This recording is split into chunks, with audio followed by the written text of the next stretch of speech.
Hello and welcome back to Dev Game Club, a weekly podcast in which two veteran game developers look at games from the past to discuss their relevance and impact today.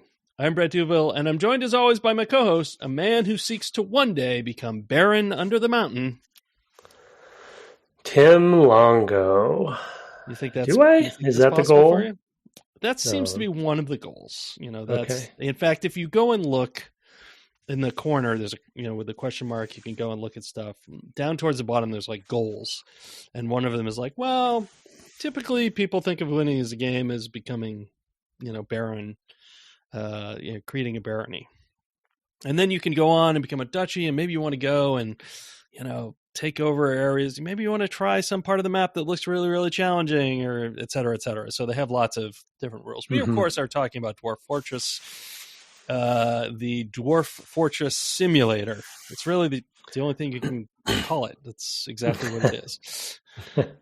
I don't think I will get that far. But as far as, I don't even know. Like, to be honest, even simple things still are a goal for me. So, yeah. I mean, I'm kind of still in the mode of trying to do one of everything or what have you, right? And just kind of check things off the list. I think you're definitely more in the maintenance mode of trying to just make sure things, you're expanding and things are going further and further. I've made it through 1 year, but just barely, and that's basically where I got to in the previous version. So I don't feel like I'm still, we had to start over. So I don't feel like I've really hit that, the depth of it yet. It still is just a magical and befuddling process. Yes. For me too. I will say this week I started looking up things more when I would get stuck of like, okay, you need to, because not all on a wiki. Because not everything is covered in the tutorials. There was a case where I had this bard. She's tell us the bard story. Yeah. Oh my God, this poor bard. She's not happy. I think she was one of the original group, one of the original 7, and she's just never been happy. She might have come in my second phase of folks, but I think she was there from the beginning. And she just went sour really fast. She just was like constantly marching towards really, really unhappy. And I was always looking at the top because I didn't understand that with the glyph-based version that we were talking about last week, that the sort of dwarves and how they're categorized at the top was based on basically their happiness level. I thought those were categories of dwarves. Like you have craftspeople, right? And so I had 0 of some type, and I was like, that's probably the military. I have no military, right? And it was my, because I didn't go. It didn't explain what those things were. That's a pretty big difference. Yeah, and of course in this version it's very obvious because they've got little emoji basically instead of just the kind of color. They have the color as well, but they have clear emoji that indicate like this person's. So I saw this person, one dwarf, just marching steadily to the right every few months of game time, and just getting unhappier and unhappier until finally they were pegged at angry. And I would look at this dwarf all the time, like, what's your deal? What do you need? Well, they want to acquire an object. I think one of the things they want to do is spend time with family. I'm like, well, I didn't make you leave. Like, you came here away from your family. That's not on me. That's unfair. But also, don't blame the dwarf. You gotta figure it out. Well, you're this the Baron. Also had 2 lovers. No, I'm not a Baron yet. Had 2 lovers. So I'm like, well, you're getting around. Well, that's not the family that she's talking about. What do you need? And then there was a time where they couldn't pray to one god, and I was like, well, that's fine. I have a bunch of people who want to pray to that god. I made my first temple. This was after I made the tavern, because I'm like, well, you're a bard. Maybe you want to go sing. I made a rockin' tavern that I constantly was getting bards from all over the map. I had, at one point, I had like 7 bards just hanging out in that room. Whoa. And some of which became members. Some were dwarves that became part of the clan, and there was one human, I think, who also joined. Really? Yeah, yes. Anyway, So I made the one temple thinking, well, this will make her happier. And it might have ticked her to the left a little bit, but then she went back. I gave her all the best stuff. She has like the most epic cupboard ever built by a dwarf in her room. She has she has a display pedestal, although I couldn't figure out how to put something on it. So you're just trying to buy her off, basically. I'm trying to find the thing that will make it so she doesn't go mad and kill everybody around her. Turns out there was a second god she also wanted to pray to, so I was like, okay, I made a bunch of other temple spaces where like I'll put other temples here. So at a certain point I had, I think, 5 temples, one sort of big main one for 7 dwarves, and then others for like smaller denominations. And that didn't make her happy. She's like, I still wish I could spend more time praying to this god. So I'm like, are you kidding me? So I went and I associated her with the temple as that temple's bard. Like, that's a thing that you can do, apparently. I was like, okay, well, now are you happy? You know, you've got a chest in there. You've got a gold statue and an altar.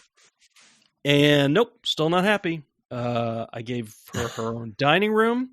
She was a legendary weaver or something. So maybe she's just been holier than thou this whole time. So I made a loom and a clothier, which I had that one of the things I had to look up was how do you get the thread for the loom, because it was like turn thread into cloth, and it was like, well, you have to have some kind of plant. I was like, well, I have lots of plant, but you have to have a farm workshop that turns plants into thread, I think, or something like that, which I hadn't worked out. I had farming plots, but I didn't have this. Yeah, nothing. The farming workshop. Nothing I could do could make this person happy. That dwarf is still miserable. I had a necromancer dwarf who I just exiled because he was super injured and he was never going to make it back to me anyway. He had fallen down basically into a ravine, and I was like, well, he had been attacked by something and he killed it, but and he raised it to defend himself. Like he turned this thing. Come on. No, he totally did this. No, he totally did this. He was down there. He was injured. He couldn't climb back up to the entrance to the fortress. I wasn't going to dig a new entrance so that he could come in. So eventually I just had to let him go. I just had to say, it's not going to work out. It's not you, it's me. So that was a whole thing that happened. I did also lose a hunter who became a ghost. These are the sorts of things that are happening in my game as I enter year 3. We've managed to make it through a couple of winters. I managed to produce a ton of maces in the second go around that were worth like 1,000 each of iron maces, and I bought tons of stuff from the traders as a result. So I was like, I'm in really good shape heading into the second winter. And now in the meantime, I'm making lots of leggings because next year leggings apparently are going to be all the rage. I haven't figured out how to make rings. There must be some other workshop I haven't made yet. Maybe there's have you made a crafting workshop? I have. I didn't find rings under there, but I have not exhausted the menus because there are a lot of menus in some of those things. Yeah. So there's definitely times where I go. Yeah. That might be where it is. I really haven't looked. I could be wrong. It must be with the jeweler, and it wasn't with the jeweler. It must be in the metalsmith. Nope, not in the metalsmith. So maybe it is in the craftspersons, but. I figured that iron leggings will do well. Yeah, I'm just not making that dwarf happy. Well, I think the cool thing about the story about this specific bard is that as I'm listening, we talked about a little bit in pre-show too, but this one bard, this one dwarf, acted as the thing that compelled you to explore the game more. It wasn't a mission, a quest. It wasn't something forced on you by like an achievement or whatever. Directly. Yeah, it wasn't authored. It wasn't a sort of meta progression thing that a lot of games use to make you do stuff. This was just you had a sad dwarf and you wanted to make make her not sad. So Actually, I think she's depressed. I read the descriptions. Yeah. She's just not enjoying anything. She just feels nothing when things happen around her. And I'm like, maybe she needs to be a bard in another place. Like she needs to travel, and she needs to go. She needs to do adventurer mode when that comes along. Yeah, right. Exactly. That's what I was thinking. Which I think has been in earlier versions of the game. Yeah, it has. But it hasn't made it to the glyph-based version yet. So right. I'm sure they have more art that they need to do or something along those lines. I mean, the Steam version. Yeah. Yeah, it's fascinating. Yeah, I mean, I just love that those goals were, essentially given to you by the game, but indirectly. And you set your own goal of like trying to make her not depressed. And so that wasn't necessarily forced upon you, but it was within the confines of the, the whole systems of everything. And now you've done way more things than I would have done just because you're trying to, to help her out, like the multiple temples or different types of furniture. And, I was pretty soon I was going to go to a guild hall and be like, okay, well, I got to make you a guild hall. I have a book actually that showed up in my, so I could start a library. Maybe that's what she wants. Like, I don't know.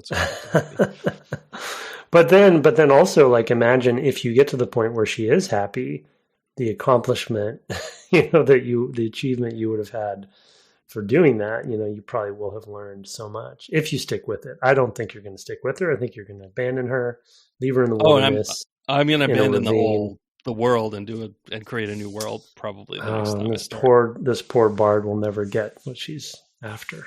Yeah, but it'll be as if she never lived. Really, I mean, it's the best thing for everyone. Yeah, I mean, that's you joke, but there's that sort of, especially with any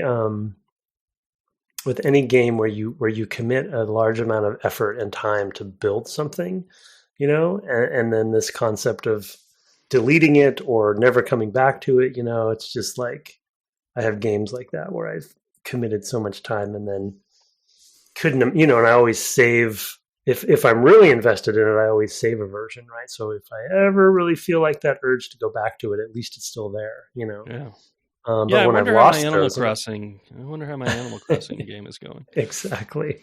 And that's even funnier example because they even built in the concept of not playing for a certain amount of time, right? So it's like, it's going to be, which we did, right? When we played that, one of us did. I had a save. You had a save, right? And it's like the cockroaches are there and the weeds are everywhere. Oh, it was brutal.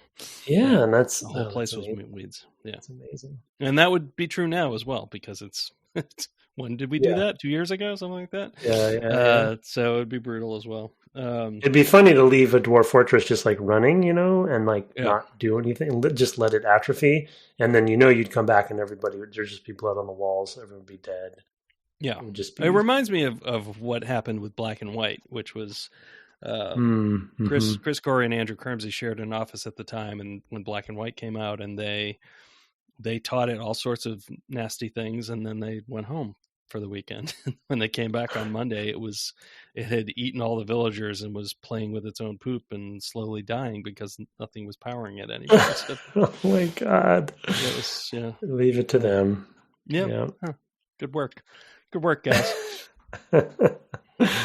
Yeah, I will say their children are healthy and normal, so they learned something from that experience.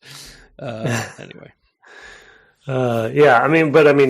speaking of Dwarf Fortress in that regard, you can totally see it's like a horror movie or something, right? Where you can imagine the movie version of letting a Dwarf Fortress, go like that. It's like, I have a haunting. I had a necromancer.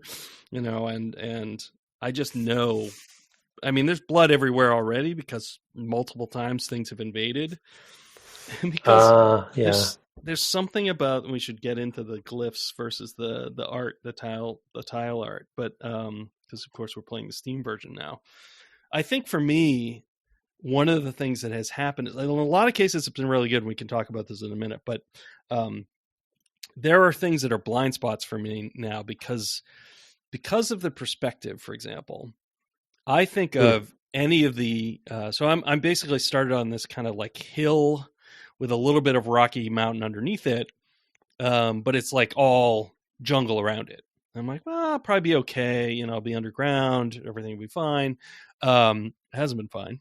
And one of the reasons it hasn't been fine is because it took me a long time to figure out I could build walls around my, my staircase, basically. And because of the way you can build walls and fortifications, and the fortifications your dwarves can just pass through. And I think if you have archers later, they can also fire through those fortifications. So, and they're basically safe. Like the animals are not supposed to be able to get through that. And I was like, perfect. Except that because of the presentation of the terracing of the levels, it looks like it's super steep. And that nothing would be able to climb up on the side that I didn't put a wall. But in fact, that is not the case. So I had left. I was like, I'll just put walls around these three sides, and then there's this huge cliff, so I don't have to worry about it there. And readers, I did have to worry about it there because they climbed right up. They climbed right up the side of that. I had including the giant rhinoceroses. Yeah, the giant rhinoceroses. I had giant tortoises come in, the falcon people, and then some creatures that were invented names. So I don't know what they're supposed to represent. Whether they're they bleed, so there's some kind of living creature, but I don't know. If they bleed, they live. Yeah, they might be goblins. If they bleed, I can kill them. Yeah, that's right. I don't think I'm that far from goblins, so they might be goblins because I think they have a generated name. And maybe it's their civilization, or they're they're like 2 days away or something like that. The goblins, I know that from when I placed it. So yeah. When I generated this world, I generated a large world, 250 years of history, and I noticed that there were 500,000 plus unique events that they generated in creating the world. 500,000 unique things that happened, and the sort of thing that passes by, and there were something like 30,000 important NPCs. It was just like. Okay, like leaders and heroes, and I was going to ask you, if you fooled with the creation metrics at all, because I just kept on the default. I just upped it a little bit because I was curious, how far do you have to push it before it takes several minutes, and you really just have to turn it up to 250 years, and it takes several minutes. It does take quite a while to generate at that point. Quite a while, a couple minutes, not as long as it used to, but. It was still a long time, and I was just like, I can't. I'm just watching all these things tick by, like 3 or 4 things per year that they're telling me about that are all super important. And the generated world at the end has like dwarven outposts all over the place, and human outposts, and goblins and elves. Can't think if there's anything else that they mention. And I mean, there's times where it's like in there, it's saying, and so defeated a hydra. Like, a hydra. Wow. Great. Wow. Or dragon. Yeah. I've seen dragon go by. Yeah. Yeah. Sometimes bad. There are things where you're just like, that sounds like a really, really bad thing. Like they go by so quickly that I'm like, well, I'm sure you can go and look that stuff up somehow. I don't really care that much, but I see these things go by, and sometimes the descriptions are just really evocative of a really bad thing. And I'm like, I don't know what that means, but it sounds terrible, and I hope I'm nowhere near it when I start. So there's also that. Anyway, watching that process though, which I don't. I mean, it must have been in the glyph version. I just don't remember watching it, but there's. When it is generating the world after it goes through some of its pre-calculations, and then they show you the map, and then the map is sort of built in real time, or not in real time, but right in front of you. That is just such a with the art version of the game. That's such a magical thing to watch. Yeah, because you're like, wow, it's being built, in front of my It'll also say at the top like that it discarded 5 worlds. Like those worlds just weren't good enough. It just threw them out. It's just like, and I'm sure it has something to do with land masses, and it's just like, we came up with a world that was too much water and not enough rock, or something like that. Yeah. Something it has some criteria that it. I'm sure they have. Boundaries that they don't want to go beyond. Yeah. Yeah, that's happened to me in Valheim before, where as another example of seed worlds, where we got a world that should have been discarded, but they didn't, and so we're like, this is very unfair. This is not a very fair place to live. So it made for interesting challenges, but it's got to be such a fine art to figure out how to quantify those variables so it doesn't become unfair. But yeah, that's fascinating. And of course, this game has 16 years of data that they can pull from, to try to parse that. But yeah, man, wow, what a crazy, So I should fool around with the next one I build. I should do some different settings. I actually want to go smaller because I want to see what happens when you concentrate things, concentrate the world a little bit to see if it changes, the pacing of anything. But you can also fiddle with like density of different that's what I things, mean. like enemies and also like minerals. Like you could make it a mineral, less mineral rich. The default is that there's minerals everywhere. Whatever the things you're finding when you're digging, so that you have enough stuff. But I can't imagine, building a fortress and discovering that there's basically no coal where I am, and being like, oh, I guess we have to live off of wood to smelt. Like, that's not going to last. Because the trees don't grow fast enough, right? I mean, there's plenty of trees around where I set the thing, but I've cut most of them down, at least the ones that are close, and they're not coming back super fast. Right? It's not bamboo, like, which replaces itself in 5 years. It's it's like, I don't know, oak. It's not oak, but whatever, something along those lines. So it's been like, you've just happened upon the supply and demand of resources within Dwarf Fortress. Is like, coal is a big deal. You find, that's so funny. Yeah. Finite resources like lumber, it's like, sure, clear cut. You go ahead, go right ahead. It's like, well, now what are you going to do, huh? Well, the problem is that I have a tendency to set a workshop to do something repeatedly. Yeah. Which eats into resources. Yeah, exactly. Which is how I ended up with like 100 drink, but then had no plants left to plant, or whatever. So there's always like, I'm like, well, it's good to have the drink because now that they can't plant, I guess they're going to starve next year, so they're going to want to be drunk. I don't, it's well, very I wish that I definitely, unless I haven't found it, I do wish that there were better ways to micromanage the building of things into tasks and workshops, because there is the repeat, but there isn't anything between, right? Like versus discrete, like setting numbers. I was like, do this 4 times plus. I think the frustrating thing there is because it's like, I want to make 4 tables. Oh man, do I really want to make 4 tables? Because I got to go, and then I got to scroll down all the way to each T. time and yeah, exactly. Yeah, because it's all the way at the bottom. So that's definitely a thing. That is a quality of life improvement I would love to see. I don't even care to like put a number on it. I just want to duplicate the task so that I can say I'll do it 4 times instead of having to set up a new task every time. You should be able to click on one of those tasks and just dupe. Yeah, and just dupe it. Yeah, I get why they do that, because they want to limit the task depth. Probably for memory, but also just that's also a balancing thing. Like if you can set up a huge amount of orders for your craft, you can be like, oh, I'm going to do 7 bedrooms, so I need 7 beds, 7 doors, maybe 7 chests, or 7 cabinets or something like that, and just like you could just add them all.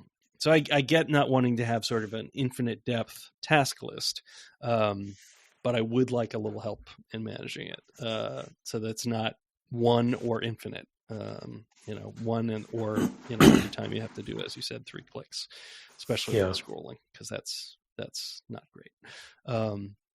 But I mean, I've now played. Well, I can look at my Steam time played on the Steam version. I don't know how many hours it is, but it's a few. It's probably 8 hours on the Steam version. You definitely have. Yeah, I've only gotten basically back to where I was. Yeah. So, tell me a little bit more about yours and your experience. Well, I mean, I think like the main topic that I mean, as far as like fun stories and anecdotes, I feel like I haven't had anything revelatory happen there yet because it's still like I said, past my first year, and I know enough about the game where the first year is generally, and I think this is knowledge having been picked up from the previous version, the glyph version, um, where the first year is sort of like fairly frictionless, because it's like, okay, I'm just kind of going through the motions, like I haven't even had anybody invade yet or anything like that. I think I'm at 16 or 18 dwarves right now. I'm having a drink problem, so I'm in the process of working on that, and I still don't quite always understand the well criteria, like building wells and stuff. So that's still a problem for me. And I think at wells one point, changed. Actually, it feels like they used to be very like just put it anywhere, and it'll just yeah, you need water underneath or now you need something. to And figure out where the water is and drop it from above. I think I've never built one since that change. oh, really? Okay, so you're when you have drink, you're talking about beer or what drink? Oh, Are I'm they talking using? about alcohol. Yeah, I have a stout. Oh, Yeah. okay. Well, they keep complaining. I actually had somebody die of dehydration. Oh And well. I was, and me, I'm like, I'm not going to go straight for the beer. I want the water. So all the maybe it's my climate is worse or something because all of my animals and all my people say that they want water. Um, and so I'm scrambling on that. But anyway, that's something I'll overcome eventually. Um, but for me, the journey this last session has really just been about transitioning to the graphical elements of the game, because it's just like to give it like a couple examples. One, things that I noticed. So there was a theme of like things that because I'm personally, I think, well, I'm sure this is the case for pretty much lots of people who are going to play both versions, but like I'm much more of a visual person, and the translation of the glyphs into sort of like reality for me was, and for lots of people, is going to be an extra leap, right? It was like, okay, I have to translate this particular glyph into what it is and then memorize that, et cetera, et cetera. And so here I'm much more easily able to see things happen. But one example that I'm sure was there before, but like when the dwarves go to move rock of some kind, they slow down as they move it into its stockpile because they're carrying something heavy, I assume. Mm-hmm. And I'm sure they were doing that before, but for whatever reason, this time I noticed it. I was like, oh, it takes them a lot longer to move rock when I'm mining because it's heavy. And so they all come and they're all scrambling, and then they pick up the rock and then they move more slowly to get to the stockpile than they were to, move to the rock in the first place. And so, it's just like those little subtleties that, again, I'm fairly confident that is in the other version. I don't know, it's like that there's that removal, that there's that distance of meaning that you get without the art or even some audio stuff, even though it's not discrete audio for every little thing, because you'd go mad if you had to hear everything. But it just adds so much for me. So that's one example. I don't, I have to assume this was the case before too, but I don't know how they would have represented it. But if you scroll up a layer above the ground outside, you get into the tree canopy. Yes. And that kind of blew my mind that they actually have modeled out branches and Right. different branches at different levels. So the trees themselves are all occupying different levels. And I mean, I guess that was in the glyph version, but how in the heck would they have? Well, I'll have to go back and look. I guess I can easily go do that. But it's just like those sorts of Yeah, it's things for probably me. some tildes and things like that. I mean, it Yeah, was exactly. Yeah. yeah. It's same color as the trunk or something, but it just was a different.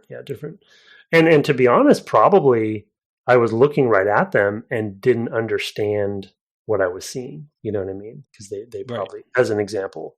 And then the other one is like, which we talked a little bit about pre-show, is something as simple as floor material when after you're done mining, right? Like of a cave. So you see gray rock or red rock or black rock or something like that. And each type of stone that is inside a mountain or what have you, or under the ground, has a type, which is also just mind-boggling. I guess it's a little bit like Minecraft in that way, and is represented. But when it was in the glyph form, I never got to the point where I had memorized what those were, and so for me, it's very interesting, and I love seeing that. I've mined out a cave, and I see like half of the floor is red and half of it is gray, and that immediately tells me obviously a lot more for myself that what materials those are, right, and what to do about it, if anything. Yeah. And so I just, it's really an obvious, silly point to make, but for me, it's such a huge leap, and I can see very obviously, as anyone would be able to, why this was a desire of theirs to eventually get to this point with the game. I noticed, as a quick aside, that it was published by Kit Fox, and if you look at the credits, which I did as well, they, Bay 12 obviously had a lot of, probably great help from Kit Fox and other contractors and things to do the artwork and such. And so the credits list has expanded, obviously, right? But it's, it's just such a huge leap for me to see. Again, we're pretty confident most of the stuff was modeled in the previous versions. It's just absolutely, yeah. The meaning just completely actually changes. To that point, there are things that I didn't understand in the glyph version that when I saw it in the graphical version, I went, oh, that's what that was trying to communicate. And the example is, if you go deep underground where you've just dug down, a couple levels and it's all black, but you can actually see little gray spots where it's like there might be some ore here. And because that tile looks like a couple clumps of something interesting, you go, oh, okay, there might be something there. You could dig right to it and see if there's something kind of around there. And that was represented in the sort of text / glyph-based version, but I didn't read it. I thought it was what we did in space games. Ambient texture. Yeah, I thought we did it like what we did in Starfighter was, hey, you're flying around. Turns out you can't tell you're going fast because there's nothing moving around. You have no reference points because you're in space. Right. So we added stuff that flies by the, meaningless, junk that just kind of flies by the camera to give the impression of speed and increase how much of that goes by you as whatever. The same thing. I thought that stuff was there just to indicate like there's an expanse of stuff here and it's boring to look at it if it's all black. And so we just put some stuff in there. And now I can see it's actually, those, whether or not it means it meant nothing to me, I would say, in the glyph version, but here in the sort of graphical version, I'm like, oh, I should dig in that direction. I'm not sure that's true because I don't know that it correlates directly. It might still be the case, but my impression as a player is, oh, I should go dig to that spot because it looks like there might be something there. And I haven't, because mining is, you do the mining and you kind of go do something on, another hotkey and you come back to it and you're like, oh, they've dug it out. I don't often remember if, the same, the spots correlate to anything. So I haven't really learned if that is meaningful or not. But my original impression was this is not meaningful. And my impression now is like this, I should go for those spots. So it's interesting how it changes my perception of the game or my behavior in a way that it hadn't before. So that part has been interesting. It must be stuff there because they dig out the holes like for pools and stuff, and they represent that graphically, and they represented that in the glyph version. But I just never track those things as like targets to dig for. Yeah, I've had a weird thing happen, which maybe I turned it off by accident or something.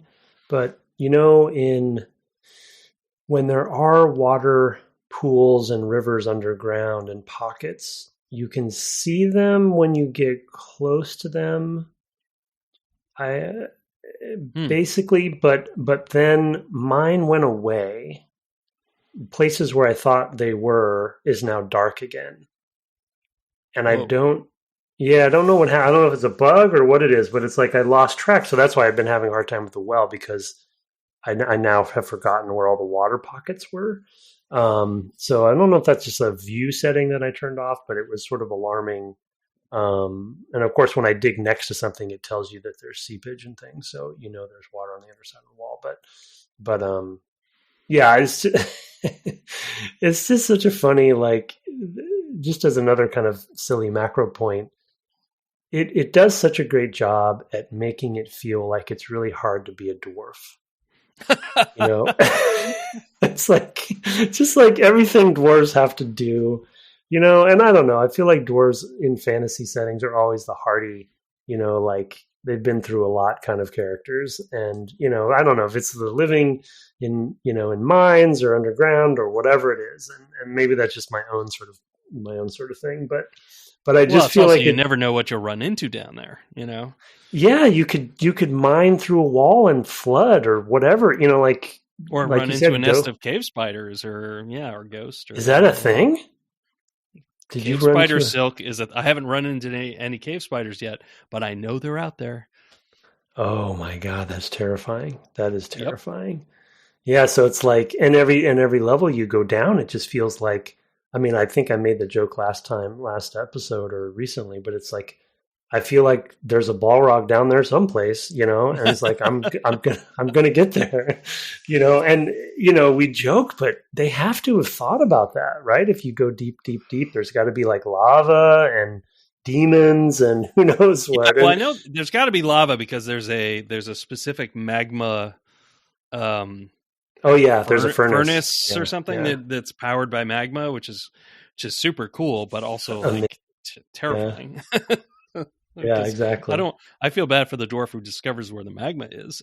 Exactly, it's just like Minecraft. I mean, they're short now, right? Yeah. So it's the greatest enemy in Minecraft is lava. It's not any of the enemies. It's like, I just dug straight down and I'm dead, and I can't get any of my stuff because I've found lava. Yeah, because I dug into a cavern that was over lava. I've done it, so for sure. So it's such a and to your point on the intricacies of like an individual dwarf's psychology or whatever, right, is another example of just there's just a lot for dwarves to contend with, and I don't know, it's just super fascinating that. And that, there's plenty of Sims out there, right? Like, and we've played, some of the classics on the podcast, but that this one, that Bay 12 specifically chose to go after dwarves specifically, right. And that everything that comes with that fantasy fulfillment is so, like, especially for me with this art for the art pass on everything, it's just so well fulfilled for that, just, I don't know.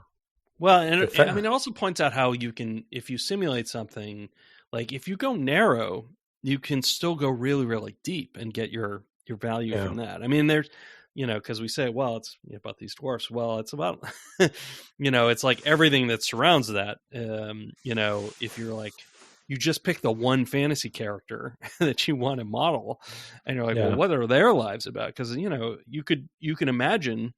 There's the same thing being done for elves, right? They live forever, and maybe they're training animals and they're building their fortresses in trees, and maybe they can go to the Feywild or whatever. I mean, who knows what the equivalent fantasy is there, but the same amount of depth is there. I mean, that's why I mentioned Chris Crawford last week, is because the stories this thing is already telling me. You're like, I don't know. I mean, I kind of want to keep playing this one save just because I want to find out, can I ever make that one dwarf happy? I mean, is it even possible?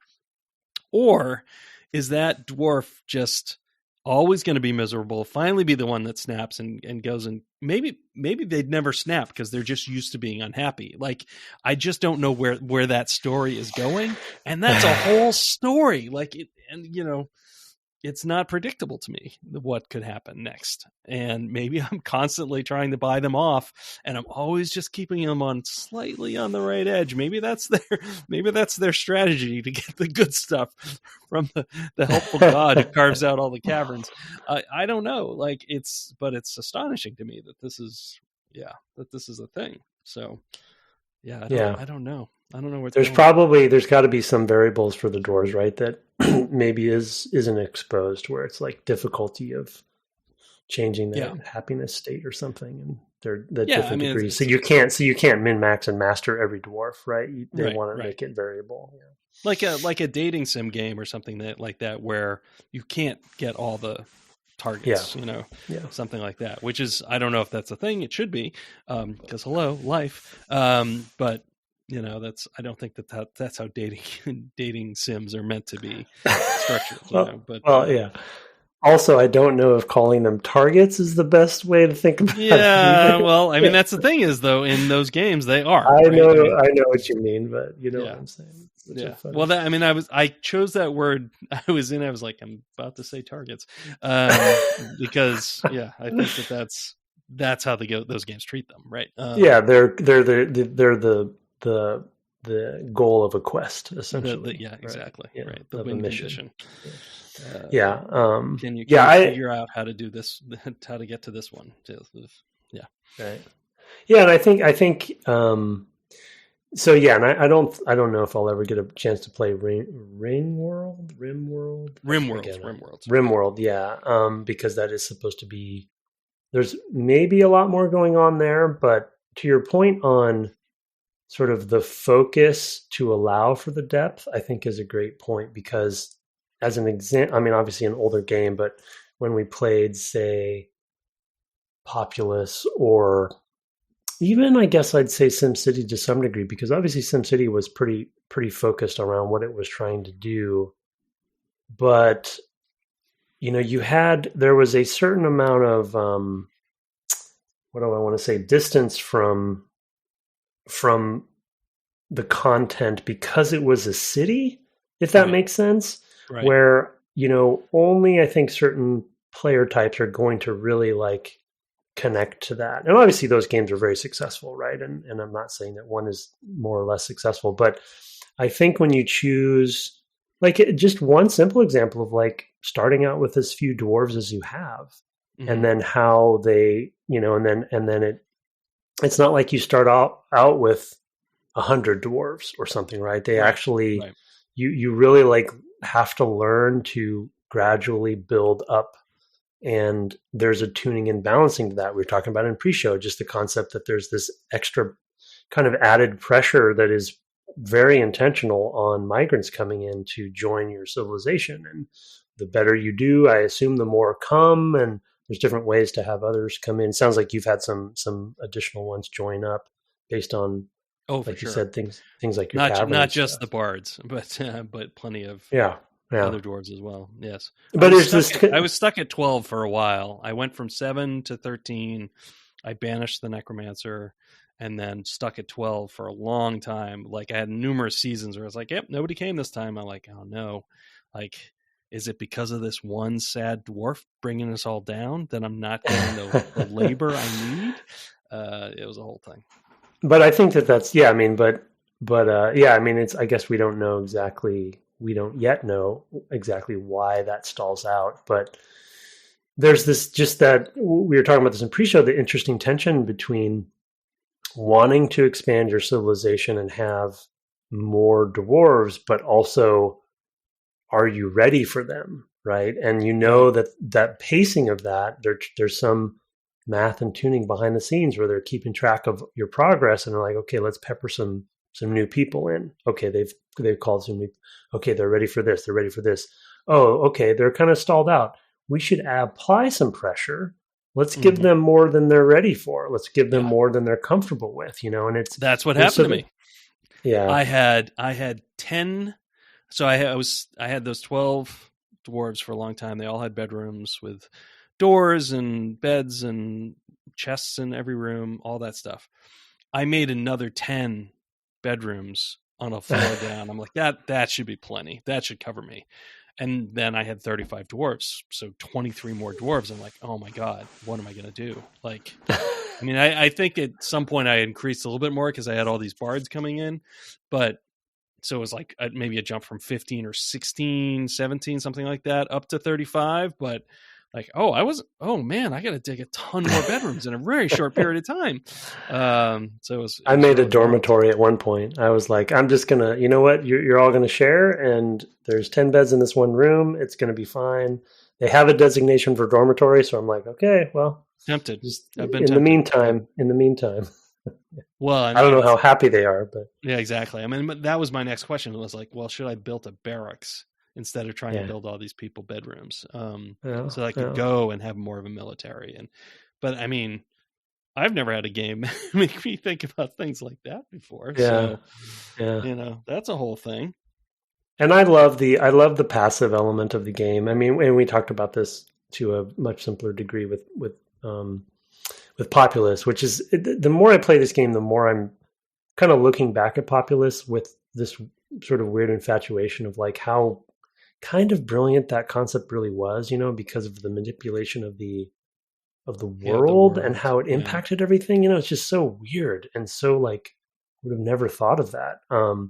But I just love, and you know, it's not exactly the same, but there's some similarities in that you're doing things like designating a space as a dormitory or a barracks or a room or a bedroom, you know, or a meeting area. It's like just this concept of like mining out an area and then designating it a meeting room, and then immediately seeing that changes people's behavior.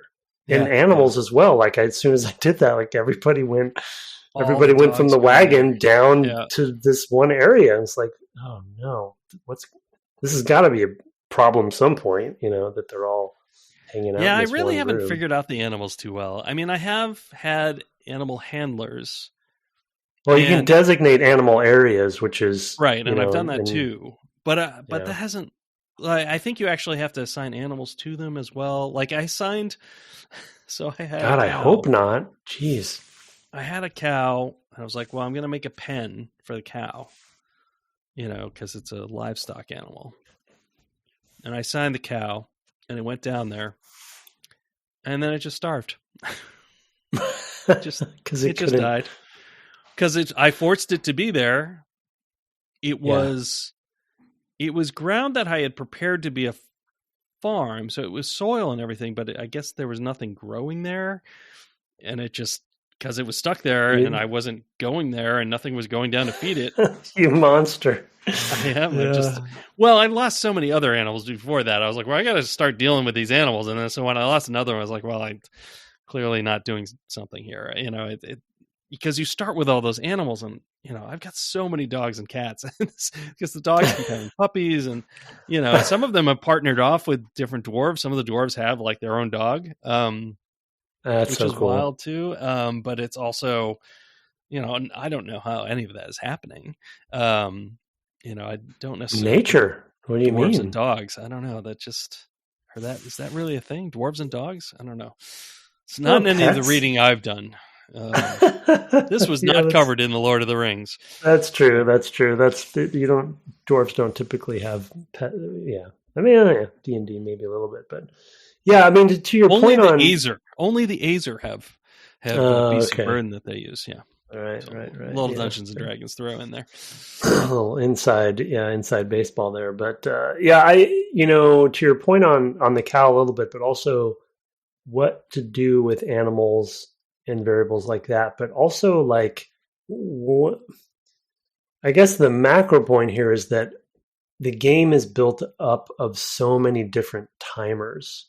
Like I just have this anxiety because like for something as simple as something dies and then it rots, or you store something and then it rots, you know, so it's like everything has like a lifespan, and even something that's dead and the repercussions of that. So it's like the ultimate plate spinning game where you're just like, don't let anything go, because that person's going to need food, or that person's going to need water, or they need to sleep, or like everything is just constantly ticking down and is against you. Yeah, it's like a game where everything is against you and you have to like just keep everything afloat. And I guess that's really the definition, the purest definition of any sim, really. But because another timer is there's some rhinoceroses out there that are going to come and they're coming for they're you. Going to walk up on your blind side, and they're going to come right down the stairs. like a rhinoceros would do. Yeah, that one throws me every time. But yeah, no, it's I especially like built my fortress a couple levels deep in as well, thinking, well, things won't come all the way down here. How young I was then. Yeah, so I've had a lot of tortoises. Oh, you mean I see. You're not the first. You're not your. I'm not one level deep. I'm like 3 levels deep, and I built the trade depot near the surface, but people aren't usually there, so it's not a big deal. Yeah. So I was like, well, they'll have further to come. Maybe they won't come down here. Yeah. Also, I built these walls, except on this one side. Live and learn. Well, and I chose a space that is next to a cliff face. And so I haven't tested it out yet, but I assume if you go down and then over and then back up, you can come out. Oh, sure. Of course. Vertically, right? Yeah. And then have a door there. And so have this sort of like C shape to your floors, which is super fascinating to me too, which I don't know why you'd need to do that, but I just wanted to see if I could do it. It's not a bad idea. I think if you've got, if you could tunnel a long way horizontally or, on a 2D plane and then come back up a couple of levels and have access to the plants and logs and things like that, the trees and plants in that distant area. So there might be value in it from that perspective, just to be able to build a safe place to build a wall around it and be able to go out and get some more resources that are further away, which is something I would totally consider at this point, because there's definitely been places where I'm like, man, it's so far from the gates to get to this, so far from where the wagon parked. Well, that's where you need resources. Mine carts and mine. Well, I've put in mine carts. Oh, you have? Oh, interesting. And rollers as well, which automate. People don't have to push the mine carts if you build rollers. Wow. Oh, that's amazing. I went to build the rollers. You need a mechanism thing, so I didn't have mechanisms yet. But I was like, oh, I'm going to do this, so that would be a thing that would be in my future. Yeah, this game is impossibly deep. So it's crazy. Yeah. Do you want to talk a little bit about the music stuff? Yeah. I mean, more for me, it was more of just like I think with the glyph version, I don't know, just decided that I wasn't going to worry about audio, and I don't know why I decided that. I think it was a silly decision. But well, it presents like Rogue at that point, right? So yeah, exactly. Like it didn't occur to me to really think about it that much. And so this time I, made sure to see if there was audio, but I just have been really impressed with the music specifically. Like, you can get the soundtrack out there. And so it's definitely something that, I think repeats, or bears repeated, listenings to. So, but it's got this haunting, foreboding, like very dwarven, kind of like my point earlier of it's got to be hard to be a dwarf.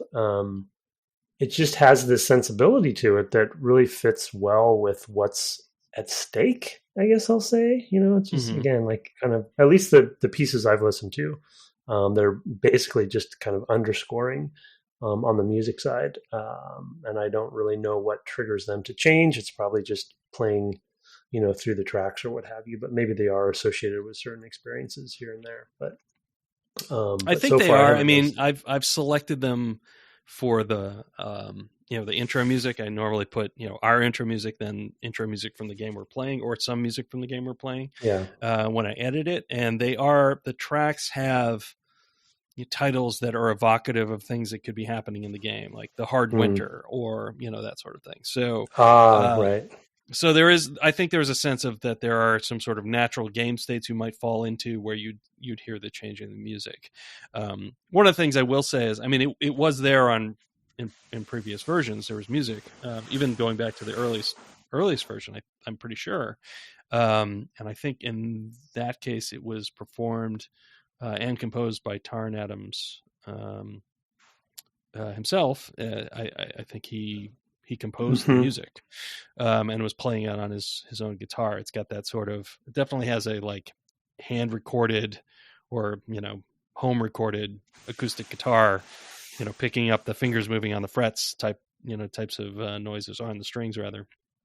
So it's got that sort of, I don't know, really homegrown sort of feel, folksy kind of feel, but it's classical music, really. I mean, it's sort of classically inspired music, classical guitar. It's and it's very melancholy. I mean, I think that's the main theme anyway. I think of it as very melancholy and very totally like, this is hard to, you're doing a hard thing.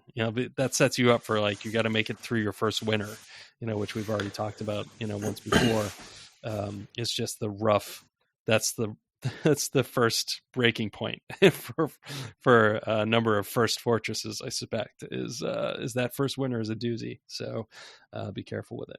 So yeah. Anyway, I'm looking forward to listening to more of it, and then the fact that it might be associated with different events and phases and stuff, I'll listen for, and it makes it even cooler because it makes sense, right? When you hear the winter music come in, right? Yeah. What emotion that's going to, bring forward, because you're like, oh, here it comes, okay, good. You're not just looking for the alerts, but you're like, oh, okay, you're in the mood of like, all right, let's hunker down, so that's, hope we've got enough food. Yeah. If we don't, that really sad dwarf over there is looking pretty good. Eat her first. I'm just saying, if any of my dwarves are out there listening, take her down. Can't take it I anymore. think she's going to be the I'm one. Sure she's extremely well preserved because she's all the salt from the tears constantly. Please eat her first. I'm not that I'm obviously I will encourage it, but you shouldn't feel obligated. But I think the audience deserves to know what happens to the story. We need. I mean, I suspect she's going to be the one to take the whole place out. But yeah, anyway. I'm sure there's a version. I mean, I've done manual saves along the way, so I could, at any point, I have reverted after giant rhinoceroses went into my fortress. I was like, okay, I got to figure out how to avoid that. I'm not dealing with the aftermath of that because they'll just kill everybody. They're huge. So I went back on that save. I was like, well, I think that's when I figured out to put walls. I was like, okay, I'll put walls around here. But yeah. Anyway, let's turn to speaking of depths, we have a very deep mailbag these days. Maybe we should try to get a couple of those done. We have another from Calling the Shots. Those who were listening last week heard Calling the Shots had sent in from our 100 to 200th episodes questions for each sort of series. So we're going to kind of make our way through them in bite sizes of one email per week of series instead of trying to read it all at once, because they do each have questions with them. He did actually send me his email from the first 100 episodes as well, but it didn't have the questions, so I'm just going to reply to him personally. So thank you for those as well, Colin. But go ahead and read the next question in our bucket there. Okay, ongoing series from Calling the Shots, James Tiberius Togus, if I'm pronouncing that right. So 142 to 147, Pokemon Red and Blue. Definitely a game I've played through in its entirety multiple times. As a kid, we would go on annual trips from Nanaimo, British Columbia? Nanaimo. No idea. Never been there. No idea. British Columbia to Flin Flon, Manitoba. It was a round trip that took several days. Canadian folks, town and city names are entirely just made up. They're just you just say whatever you want, and people will believe. No. Colin, let us know. We'll look up the pronunciations. It was a road trip that took several days, but the year that Pokemon came out, that trip became something else entirely. I was on a journey across the country collecting Pokemon on what was once a very boring trip for a 12-year-old. I'm lucky to be someone who doesn't get motion sickness while playing games, reading, and vehicles. Well, that's good, because I definitely am. What's a game you played as a kid that just takes you back to simpler times?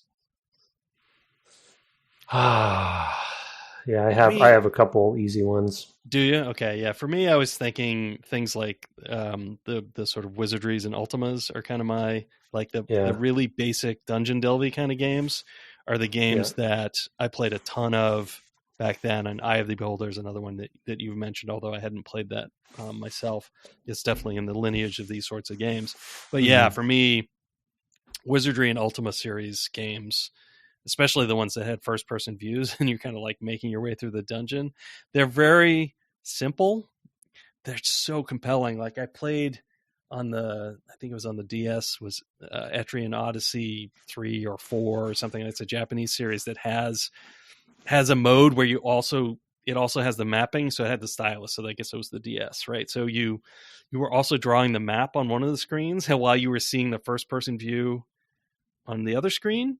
So Wow. you're seeing what you're Yeah. seeing and you're mapping out what where you're going, and that's part of the game is to make the map. It's so simple. It's such a simple addition. It's just like, this is what I used to do on the graph paper, and now what I'm doing it on the DS. And I was like, as an adult, totally enthralled. I never finished it, but I was totally enthralled by that game, for the several weeks that I did play it. It's yeah, it's that sort of thing. I love those. Like, they were the D&D games that just had the dungeon crawl part. I was playing a ton of D&D in the Mm-hmm. early 80s when I was playing these same games, and it was the dungeon crawling. You have to make a map while you go because your DM's not going to just give you the map, kind of thing. So yeah. Oh, those are the days. Wow. Yeah. Yeah. Graph paper. Yep, I've Something got else. some right here, just in reach. Yeah. Always got some nice tight, 5mm graph paper nearby. I'm sure you do. Yeah. So mine are the couple that I'd say probably, I guess I'll say three at kind of different phases or different eras, but they're ones we've played for the podcast selfishly. So probably the reason they came up is because of some of that nostalgia for me. But King's Quest and Space Quest, which we've played and talked about, and those. I mean, I guess go back and listen to the series if you want to know my deeper thoughts on it. But yeah, they were a time, I think, when they weren't obviously on a road trip like Colin's talking about. And in that case, I would probably say Tetris on Game Boy would be the one that would really hit the hardest for me, because that was obviously the one that came with it. And I played so many hours of that. And that was like, oh my God, portable gaming. But with King's Quest specifically, that was very much like a revelation kind of game for me, because it was, for me, it was one of the earlier graphical adventures, and, and kind of migrating from text adventures, and just like it really hit for me, the way that text adventures didn't. And, it's back to a simpler time, I guess. Life was different, and I could spend as much time, I guess, as I wanted playing them. And just computers were just still kind of an early magical thing. The other one we played for the podcast, which is probably no surprise, is the original Adventure, that we played on Atari 2600. Yeah, that just still does it for me when it comes to, like, again, the amazement that came from it, and nostalgia. Yeah. Yeah. And then the last one, for me, which is Lode Runner, actually. Yeah. So thinking of something similarly sort of simple, deceptively simple, but actually really complicated puzzle action game. Like you're trying to figure out. I mean, you can do a lot of the levels purely on sort of skill and things like that, but there are a lot of them that are just straight up puzzly. Like you have to understand the rules to understand what you have to do, because of how the quote unquote AI works. So what the rules are for the enemies and how they'll chase you, is a total thing. Man, that's a game when we were playing. I don't remember what we were playing that was in an Apple II emulator, but I was like, oh, I could also play Lode Runner on this, and I just dashed off like the first 15 or 20 levels or something like that of Lode Runner. I was like, oh man, and I was like, I could spend all day doing this. Anyway, sorry. Yeah, that one came to mind when we talked about Adventure. Yeah. I don't know. It might have been because we were playing Colossal Cave. It might have been Space Quest, actually. because I was curious to see what it looked like. Yeah, that's what it was. Somebody had mentioned like how it was rendered, and you could see it like render in real time because it was vector graphics or whatever on those machines. And I went and looked at that, and then I think I was like, oh, I wonder what else I could play on this, and maybe it was that. Yeah. So, it was listed. Yeah. I mean, I think Eye of the Beholder is one that is pretty close because as far as like the simpler time and like, again, like you said, the wow factor of, oh my God, I'm dungeon crawling like in this computer game. But really, the one we played for the podcast that I talked probably ad nauseum about is Ultima Underworld specifically. That game just profound and just I just remember those times, to his point on simpler times, just sinking into a chair and just like going underground, just feeling how like well fleshed out it was. Such an amazing experience. So anyway, we have a whole podcast about this apparently. So yeah, we do. All of our any number of games before 89 for me might fit into this category. Okay, I'll do one and then we'll call it a night. The subject is Dwarf Fortress is Magic by Dokabron. All the best, Dokabron, if that is your real name. Dear Dev Game Club, longtime listener, first time writing in. I've been a devoted listener to your podcast since your series on Final Fantasy IX. Oh, that's going back. That was the third game we did, I think. And have never missed an episode since. Thank you so much for your continued hard work on the show. It never disappoints. When I went to check this week's episode, my jaw hit the floor when I saw you were playing DF. Great minds think alike. I was just about to write to you and suggest this game since you started your series on text-based games. While some of Dwarf Fortress seems to come down to a very complex Mad Lib of sorts, the Mad Libs actually have an effect on your game and the stories that generate out of it. There's a richness and a depth to this game I've not been able to find anywhere else. It is truly unique. For instance, on one early embark when I had no idea what I was doing, my axe dwarf was crushed and killed by a falling tree branch. He then returned to the fortress as a ghost. A tree branch. Yep. That's those trees. You got to watch out. Haunting citizens and children alike. The children in this fortress were growing up with horrible memories of being haunted by their old friend while playing make-believe. The horrible memories started turning them from happy, careless children into tantrum-throwing, angry dwarves. Many workshops were destroyed as a result. Meanwhile, the ghost himself was having a spiritual awakening. Oh, I see what you did there. And his internal thoughts were transforming from traumatic, horrific memories of his death to accepting, learning, and growing from his experience. I could not believe what I was experiencing. How could a game produce such poetry? This game is complex and confusing at first, but so rich and rewarding when you spend time with it. I hope you both enjoy your time with this game. I have a feeling you will become hooked like the rest of us bearded bastards. And he mentions that it's since been added to his list of all-time favorite games. I'm going to read it because there's a few of them we've covered, so we've done okay. Super Mario World, which I believe we covered. Metal Gear Solid 3, which we actually talked about last week. Dark Souls, Chrono Trigger, The Witness, Dwarf Fortress. We will probably not get to The Witness, and we will probably not return the Metal Gear Solid series, but we did play the original. So anyway, he says, thank you for everything. All the best, Dokabron. So thank you, Dokabron. Yes. Thanks for, And also shout out to Artemis, who was the original one, at least to me, who suggested we play Dwarf Fortress. So you can thank him as well. He wasn't wrong. I mean, I think he also mentioned it in the Discord. So that's an ad for the Discord as well. And I actually think you might have mentioned it to me before it turned up in the Discord. I think you said, hey, we should play this. And I was like, he mentioned it on stream. I'm not ready to play that right now. So let's instead do a whole text thing and we'll end with Dwarf Fortress, I said. And here we are still ending with Dwarf Fortress. We're going to do one more week, in fact, folks. So stay tuned. We'll try to get Tim, into a second or third year. And I don't know what will happen. Maybe I'll find out what happens this very irritable. It's going to go horribly wrong. So it's not going to be too long, right? It's can't.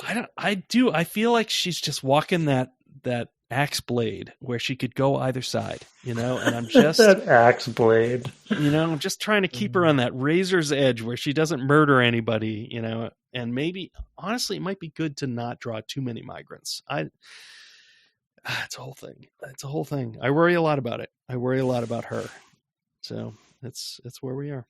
In any case, thanks for those emails at devgameclub@gmail.com. We also love to get your reviews.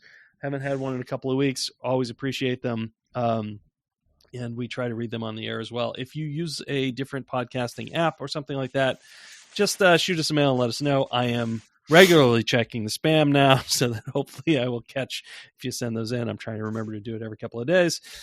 We get a lot of spam email. So thanks to whoever signed us up as Hubert, all the time. You can find us on the web at devgameclub.com or on Twitter at devgameclub, where you can also occasionally find my co-host at Tim Longo Jr. with the JR at the end. You Twitch at the same place. I don't know if you're planning to do that tonight. I'm suspecting no. You're traveling, no. I think. Yeah, we have family in town and stuff, but yeah, sorry folks. Still on break on that. It will return, but just too much going on. Well, if you join our Discord, you can find an hour count of how long it's been since Tim last streamed. They're not counting mine because I'm grandfathered in, but there's a person there who just updates it every week and says it's been this many hours since Tim last streamed. So you can check that out. There's a link over at our Twitter. If you look at the pinned tweet, one of the replies has it. Our intro and outro music was written and performed by Kirk Hamilton, commissioned by friend of the cast Aaron Evers, and our logo, our merch store, and of course the setup and administration and the bots on the Discord are by Mark Garcia with help from friends. Have fun figuring out how to brew mead this week, and good night. Good night.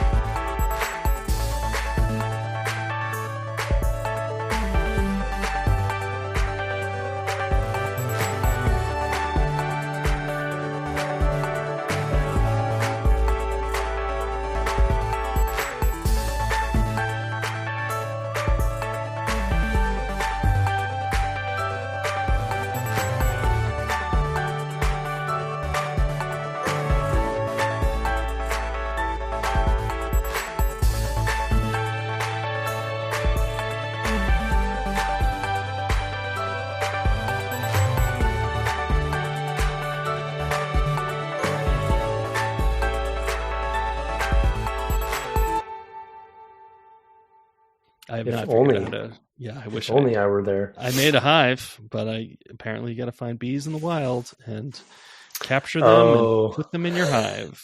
So that's amazing. There's got to be a lot of stung, angry dwarves.